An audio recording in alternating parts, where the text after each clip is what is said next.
నమస్తే మీ పేరండి? వరదరావు వరదరావు గారు. కాయలు చంద్రబాబు నాయుడు వచ్చి 5 నెలలు అవుతుంది కదండి, ఎలా ఉందంటారు? చాలా బాగుంది అబ్బాయి. ఆ, ఆ. పరిపాలన పర్లేదు. అంటే ఏ విధంగా బాగుందంటారండి? ఆడు చేస్తున్నాడు, డెవలప్మెంట్ చేస్తున్నాడు అబ్బాయి మనకి. ఇప్పుడు జగన్ గారు ఉన్నప్పుడు నాకు పథకాలు వచ్చినాయి, ఓకే అండి. రాలేదంటలేదు. నాకు మెరుగే, నా మటుకు మెరుగే. నా మటుకు చూసుకుంటే కుదరదు కదా. ఇప్పుడు నా మనవాళ్ళు ఉన్నారు, అవును. నా పిల్లలు ఉన్నారు, వాళ్ళకేది భవిష్యత్తు? ఆ? ఇప్పుడు వాళ్ళని దృష్టిలో పెట్టుకోవాలి కదా మనం. అందుకే వాళ్ళ దృష్టిలో పెట్టుకుంటే మాత్రం ఆడు అనవసరం. మనకి ఏదో అవాబాకి ఇచ్చేసి ఆడికి పెంచి ఇడికి ఇచ్చేసానంటే అక్కడ కూర్తుంది.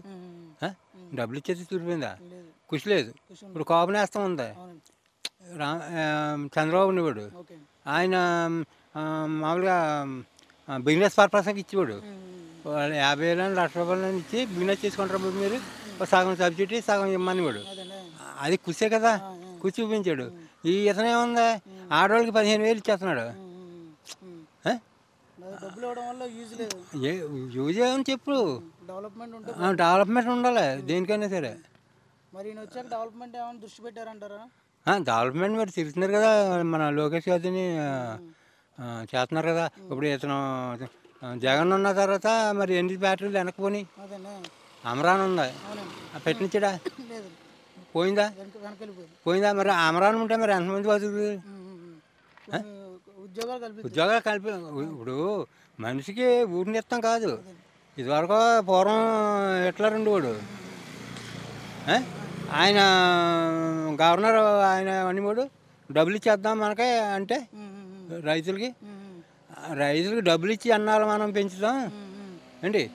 అలా కాదండి, వాళ్ళకి ఏదో కూర్చి చూపించాలి అని ధవళేశ్వరం బ్రిడ్జి కట్టి ఇలా వ్యవసాయం మార్గం చెప్పాడు. అదేనా. అంటే మనకు మళ్ళీ ఆదాయం వస్తుంది కదా. అదేనా. వాళ్ళు వ్యవసాయం చేసుకుంటే మనకు పన్ను కడుతున్నారు. ఇప్పటికీ చెప్పుకుంటున్నారు. ఇప్పటికీ చెప్పుకుంటున్నారు. మరి కాటన్ ద్వారా అక్కడ విగ్రహం పెట్టి అలాంటి ఏమైనా కార్యక్రమాలు, మంచి కార్యక్రమాలు చేస్తే చెయ్యొస్తే మరి ఈ ఫ్యూచర్లో వస్తుంది. ఇప్పుడు ఎవడైనా సరే పదవి ఇచ్చాడంటే వెనకౌడు బట్టి అర్థం కాదు. మనం డెవలప్మెంట్ చేసి మనం మళ్ళీ నెక్స్ట్ రావాలన్న ఉద్దేశం ఉండాలి. పథకాలు ఇవ్వడం కాకుండా డెవలప్మెంట్ చేస్తే బెటర్ అంటారు. అదే మరి అంతే కదా. మరి గతంలో ఇప్పుడు అసలు డెవలప్మెంటే జరగలేదంటారా? ఇప్పుడు జరిగినాయి, ఎప్పటికప్పుడు జరుగుతున్నాయి. జరగట్లేదు అంటలేదు, జరుగుతున్నాయి. అది డెవలప్మెంట్ చెయ్యాలి.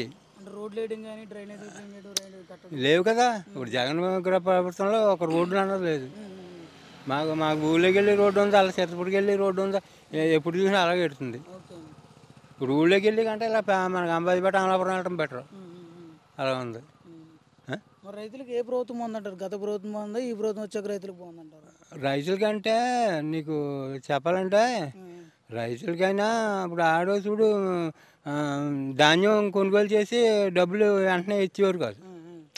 ఇప్పుడు మిషన్ దిగుతుంది, మిషన్ అడగడం డబ్బులు వెంటనే ఇవ్వాలి. నాకు ఎప్పుడు వస్తుంది అంటే అక్కడ కూర్చుందా, ఇలాగా వడ్డీ తెస్తాం, ఆ వడ్డీలు పోతాం. మరి రైతులకి ఏం మిగులుతుంది? వడ్డీలు పోతుంది అంతే. ఇదివరకే బాగుండేది కదా. మిల్లర్స్గా వెళ్ళినప్పుడు షాకర్లు వెళ్ళేవారు, డబ్బులు ఒక 2 రూపాయలు 3 రూపాయలతో చిన్న కనాలు క్యాష్ ఇచ్చేసేవారు. గత 5 ఏళ్ళు ఇబ్బంది పడ్డారు కదా. మరి వచ్చాక విధానం మారుతుందంటారా, లేకపోతే కంటిన్యూ? మారుతుంది, మారకపోతే అలా మరి మారుతుందని చేశారు. సరిగ్గా ఎవడైనా చేసుకుంటే ఉంటాడు నెక్స్ట్. ఓకే. ఎవడైనా సరే మళ్ళీ నెక్స్ట్ మళ్ళీ ప్రజలు మా ఉద్యోగం కదా. మన ఎలక్షన్కి ఒకరికొకరు చెప్పుకోలేదు అలా. ఏంటి పలానా ఓటు వేయని నన్ను అడుగులేడు, ఎవడో లేడు. ఎవరికాడ కాము చేసుకున్నారా? విరక్తి వచ్చి అంతే మరి.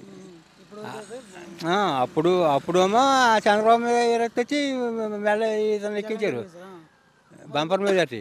ఆ మెజార్టీ అతను కాపాడుకోలేదు అంతే, చేయలేదు. ఇప్పుడు డెవలప్మెంట్ ఉండాలి, ఎదరోడు పెట్టి ఏడకూడదు. ఇప్పుడైతే బాగానే ఉందంటారు. చాలా బాగుంది.